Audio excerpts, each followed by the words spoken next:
Hello friends, this is Worm, and yes, that's what my family calls me.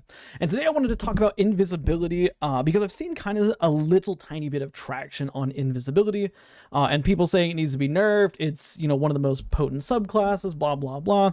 Mind you, before we go any further, this is not a massive number of people saying this, sorry. Like, this is a small group of individuals who are probably just kind of a little salty about the last game they played where they have an Invis Hunter. But I kind of wanted to talk about this and talk about whether I think that it is OP, because this is a biased topic for me. For those of y'all who don't know, or maybe who do know, I am a huge fan of Invis Hunter. I build into it completely. I use Graviton Forfeit. I use Rat King, which you're going to see gameplay of in the background here. And frequently, I do very, very well in these games when I use my Hunter. I do exceptionally well. In fact, I think in the two games here, the first one's a Mercy. The second one, not a Mercy, but I do very, very well. And I have a lot of success with it. And so I get where people are coming from when they say that invisibility is OP and it's busted, but I want to kind of talk about some of the reasons it's not, and some of the ways you can, I guess, counter it, because that's, I think that's what people's problem is. They don't know how to counter it. Same thing with anything, Limit Arc. Nobody knows how to counter it. It seems like Arc Titan, people don't know how to counter it. So with that being said, what's about invisibility makes people so frustrated? Because I play in the Crucible, and I wouldn't say I play against a fair number of Void Hunters. I don't actually see Invis utilized all that much in the Crucible, right? Like, I see it's used every now and then. I'll see a Hunter, and typically they're on my team, and so it's fun because, hey, we can like kind of play together, smoke each other out, stuff like that. This is still PG rated, smoke bomb each other, but I don't see it used against me very much. And I don't know, maybe I'm just luck of the draw, I guess. But I think that the reason why people feel like it is it's OP is because it allows you to literally get the drop on somebody in every single gunfight. I mean, you see here, I use the Rat King. I've got like 20 something thousand kills with Rat King, right? And Rat King is not a good gun. It's not. I've said it in multiple videos. It's not a good gun. But when you are invisible for literally like 90% of the match, and you can get the drop off on every player you come across, yes, like it then starts performing very, very well. And I know, like, on paper it has a super fast time to kill, but like, if anybody who's used Rat King can attest, it's not that great of a weapon. But when you can get the first shot off, and it goes with any gun, not just Rat King, like, any hand cannon, any submachine gun, like, if you can get the first shot off on somebody and they don't even know where they're getting shot from, by the time they turn around and get, a lock on you, they're already at half health. And it feels like one of those things that's uncounterable, and we talked about, Antaeus wards the other day and Juggernaut Titans, and why they feel so OP, and why they feel like, why players say they need to be nerfed. Why do players say Void Hunter needs to be nerfed? And I think, like I said, the reason why is because it's frustrating to get shot at when you don't expect it. And especially when you walk into a situation like you see here, like as I'm playing in the background here, I am holding down B. Like, I don't ever leave the B flag area, and I'm constantly moving to different positions. Invisibility, they come in, they start getting shot at, they don't know where I'm at. Okay, well, so he was in this corner. So now they come around the corner looking at that, that corner that I was in, because they got their shotgun at the ready. Well, now I'm in the opposite corner, blah, blah, blah. And so, yeah, like, I think that's the reason why so many players say, oh, like, it's OP, it's busted, it's broken, yada, yada, yada. I think another reason why players feel like it is broken is because, and I don't think it's even a invisibility thing. I think that specifically it's a hunter dodge thing, because when you hunter dodge out of the way, you break aim assistance. And I know there's more people that play on controller than there is that play on mouse and keyboard, right? So with controller, as soon as you dodge, if you're getting shot at, you dodge, you go invis, right? And you break aim assistance. That is frustrating because, of course, naturally the other players, oh, he turned invis, and that's why, like, players don't, new player, I don't want to say all players, but I think many casual players don't understand that it's not it turning invisible that breaks aim assistance. It is the hunter dodge that breaks aim assistance, right? It's you could be arc, solar, void, stasis, strand, whatever. That's what breaks the aim assistance, not invis. But of course, people want to believe, oh, I'm using solar hunter and this void hunter dodged, and so that's why I didn't kill him, like, because they turned invisible and they just ran away. Like, no, That's not the reason why. It's the hunter dodge, but I think that a lot of it gets put on the hunter class, because especially other classes, we've seen it before. Hunters think that Titans are OP. Titans think that Warlocks are OP. Warlocks think Hunters, blah, blah, blah. It's a full circle. Like, if every class thinks the other class is OP, it's pretty balanced, right? And I think that's where we come from.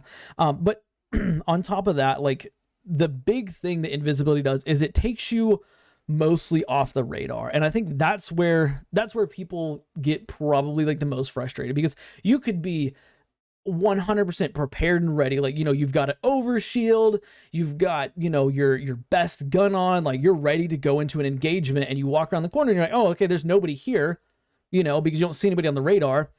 Lo and behold, there was an invis hunter standing, 3 feet away from you, and they gunned you down and killed you.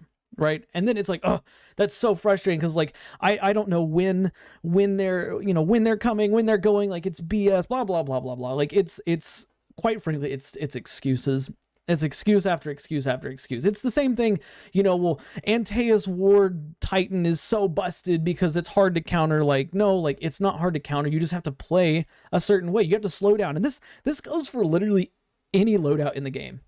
Limonarch, that's a big one. Everybody's like, oh, Limonarch is OP. No, Limonarch is not OP. I will die on that hill. It's not OP. It just requires you to slow way the heck down and play methodically.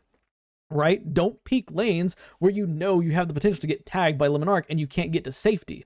Right? This is not a Limonarch video, though. Of course, this is a video talking about Invis.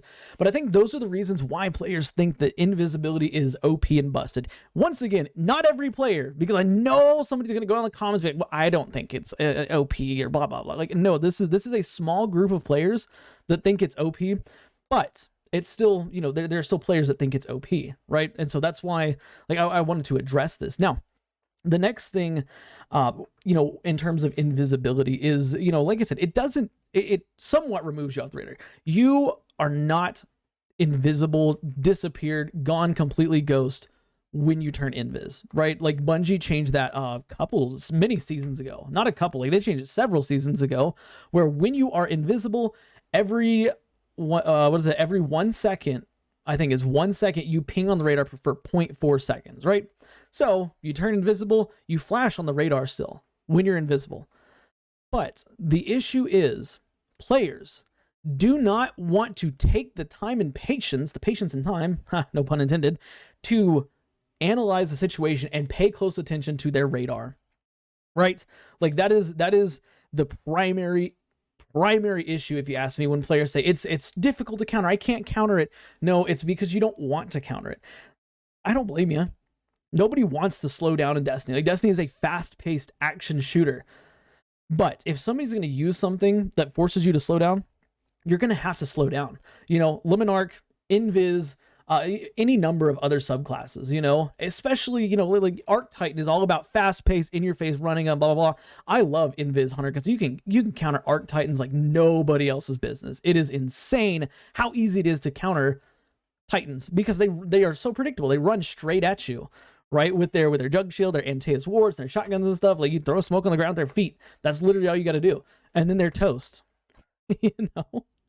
But, nobody wants to slow down. And that is the hard counter to invisibility, is just slowing down and watching and paying attention to what's going on around you. Paying attention to, hey, I know there's somebody on the enemy team that's utilizing invisibility.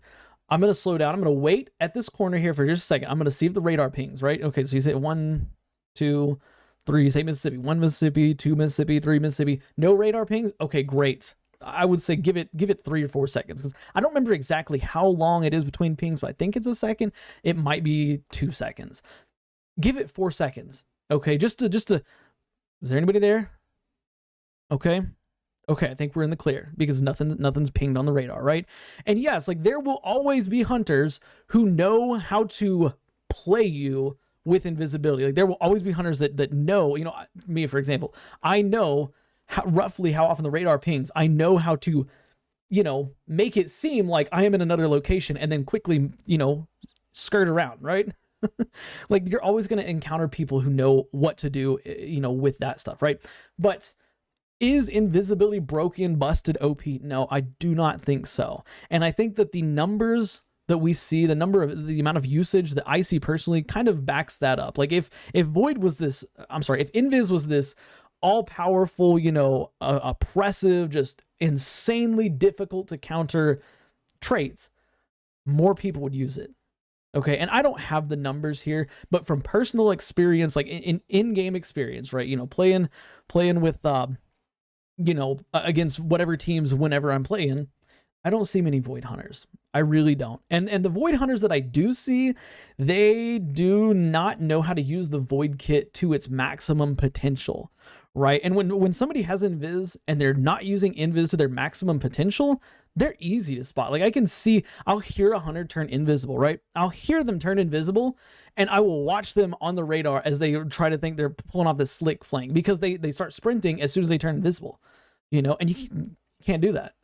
Okay, like I don't know. I think it's just players, they're trying to find a reason, an excuse, if you would. I hate saying that, but an excuse as to why they are losing in games. And this is nothing new to video games. It's nothing new. Like, you know, players have this mentality that, oh, like I'm really, really good. I know I'm good. You know, they won't say, oh, I'm the best, but they think, oh, I'm really, really good. And when they lose a game, they don't just say, hey, you know what? I got outplayed. I know some of y'all do. Props to you if you do. But to those of y'all who, like, you know, oh, get in the comment, like, he was using this and that's why I lost. Like, no, that's not the reason you lost. The main takeaway from this video is, number one, Void is, Invis is not OP. But the second main takeaway I would say is that for every class, build, strategy, whatever you wanted to say, that somebody uses in the Crucible, there is a counter to it. Okay, because whenever there's not a counter to a certain build or something like that, that's what everybody's using. And that is like what's truly broken and busted, right? Think about Stasis when it first launched. Like when Stasis first launched, that was broken because no matter what you used, you couldn't counter it. The only thing that you could use to counter it was to use Stasis itself. So if anybody wasn't using Stasis, they got completely obliterated, right? That's the way I look at it. I mean, it's like, yes, like Void can be frustrating. I'm sure it can if you get against somebody who knows how to effectively use it. But it's not broken. It's not OP. It's not busted, anything like that, you know? And I think that maybe a lot of the hate that I get from my personal experience, I guess, comes from the fact that I also know how to use my kit thoroughly, like to the maximum effectiveness that I have. Like, you know, we talked a second ago about, you know, those hunters that's they'll run around and they'll, you know, jump and sprint and stuff while they're invisible. That's not using your kit to maximum effectiveness. Sorry, let me just start that over. That's not using the kit to maximum effectiveness. Like using your kit to maximum effectiveness is pairing your exotic weapon with your exotic armor, with your aspects, with your fragments and everything like that, and then knowing how all that works and intertwines. And I know, because I've gotten plenty of hate mail, especially like pre-Invis nerf. I got so much hate mail. You know, I had somebody message me a long time ago. They added me as a friend. So I'm like, oh, okay, like, sure, what's going on? And they say, wow, like, you know, I was using Rat King with my wife. We were in a little pack. And he messaged both of us and was like, wow, I bet y'all's spine hurt, you little rats, or something like that. And I was like, okay, like, whatever, GG. I mean, I'm sorry you don't know how to counter it. I'm sorry that I know how to effectively use my kits. And I'm sorry that, you know, with Rat King, here's a quick tip. If somebody's using Rat King, very, very effectively, as soon as they kill somebody, you need to run in there and attack them. Because I promise you, you can like watch the gameplay, go back and watch it again, or watch, you know, whatever's about to show while we're talking here. Every single time I get into an engagement, I reload literally after every single kill. Like, unless there are two enemies directly in front of me and I can literally just switch from one target to the other, I'm reloading after every single kill. And of course, with the catalyst, every time you reload after a kill, you get that health regeneration back. And with Echo of, what is it? The one that gives you an overshield when you get a kill while you're critically wounded. Like, it's a cakewalk, you know? Because by the time they break that shield, I'm already back at like 75% health. Like, that's enough for me to clean you up. Right, so there you go. There's your little bit of Worms tips and tricks of the day. That's how to counter a Rat King user. At any rate, like I said, guys, just don't knee-jerk reaction. Don't have a knee-jerk reaction and say something is OP or broken because you got absolutely decimated by it. Like, you don't sit here see me, oh, like, Arc Titan is absolutely a broken, or oh, Solar Warlock is just so broken because there's Warlock was floating up in the sky and just killing me with Vex Mythoclast over and over, and it's broken and busted. Like, no, if I die to somebody, it's because I did not read the situation right, I didn't play the situation right, blah blah blah. Now, of course, one more time, because I know one of y'all is going to go in the comments and say it, is there an exception to this? Yes, there are exceptions to this. There are builds and certain weapons that will be, no matter what you can do, you're gonna lose to them. Okay, like you know, I'm thinking what Mida Multi-Tool, we used that in yesterday's video, that example. Mida Multi-Tool back in the day, you could not count. The only way you could counter it is by staying very close to cover and just moving back behind cover. But it had a counter technically. I mean, look, you know, that's what I'm saying here. Like, we're currently in a meta where I think that everything has a pretty reasonable counter. You know, players just don't want to change up your playstyle. Change your playstyle. Oh my God, I cannot tell you how many games I play where like I continuously farm the enemy team because they don't change their playstyle. They are so predictable. They do everything to a T. I literally can sit here and think, ha, this is a free kill. This is a free kill. This is a free kill, because players just, I'm gonna rush in here with a shotgun. You know, I see a ping on the radar. I'm gonna rush in there with a shotgun. Oh well, the ping that they saw was a smoke grenade. That was the bait. You know, very, very predictable. Like, you know, change your playstyle. If something's not working, change it up, blah, blah, blah. I don't know. That's kind of today's rant. We kind of covered more than just invisibility. You know, we kind of covered, you know, make sure you counter your enemies. Don't just run around with the same build expecting it to work, right? Like, and now if you're fully committed to it, you know, sometimes I'll get on here and I'll do a last word, you know, a cowboy build. Use last word, God, that scout right long arm, you know, and the pants that reload faster. I can't remember the name. I can't remember the names off the top of my head, guys. I'm sorry. Speed loader slacks. And speed loader slacks, and I'll go for a full on like cowboy build, got the cowboy cloak on and everything like that, because it's fun. And I know that if I get smashed in a game, it's because I'm not using the optimal loadout. I'm using a fun loadout, right? But if you're in here and you're trying to do well and have fun, you need to cater your loadout to that, you know. And I see it, same thing in trials. Like trials, invis and trials is not as effective because players are more hyper aware, but invis and trials still gets people off guard, you know, every game, you know. And most of the games that I lose in trials when I'm using invis, it's because the enemy adapts to the invis playstyle, right? That they change it up. They say, okay, like, you know what, this guy's going invisible, so we need to play around that. We need to anticipate that. But many of the players who I see complaining about, you know, invis and really anything, it's because they don't know a counter, and they don't, like, I guess they don't know a counter, or they don't, you know, they don't blah, blah, blah, whatever. You know, they don't know a counter. They don't want to play a counter. And so, yeah, that's that. I want to hear you guys thoughts though about all that. Oh, before, one more thing, I actually am thinking about starting a series talking about countering certain builds. There's a lot of builds that a lot of players complain about, but I feel like currently in the game, every build has a counter to it. And so I kind of want to do a counter series. You know, if somebody's using X build, use this build to counter. You know, if somebody's using invis, use this build to counter. If somebody's using, you know, shotgun, ape, Antaeus, juggernaut, blah blah blah, use this build to counter. Like, just kind of covering stuff like that. That way I can kind of help people not be so miserable when facing certain types of players. But with that being said, I want to hear your thoughts on Void Invisibility. I want to hear your thoughts on, you know, what we talked about, like changing loadouts. Like, do you think that more players just need to change their loadouts? You know, do you think more people need to just, you know, adapt to their enemies, or do you think it's fine? Do you think that invisibility is OP and it's busted and broken? I want to hear about all of it in the comments. I do read everybody's comments. I don't reply to everybody's comments, but I do read all your comments, and I love to do it. But yeah, leave your comments down below. Of course, if you enjoyed the video, which is going on almost 20 minutes now, 20 minutes of me ranting, not ranting, but talking, drop a like. It helps the channel out a lot. Please consider subscribing, because it helps the channel out a lot. We are definitely climbing up there in subscribers. Our current goal is 1,000. So once we hit 1,000 subs, maybe we'll do some kind of a celebration, you know, a little giveaway. Maybe I'll do a cooking with worm or something like that. Don't quote me on that, please. But yeah, consider subscribing. It helps out the channel a lot. And of course, watch the video that you see on the end screen now, because for whatever reason, YouTube thinks you will like it. That's it for me, guys, and I'll catch y'all in the next one. Bye for now.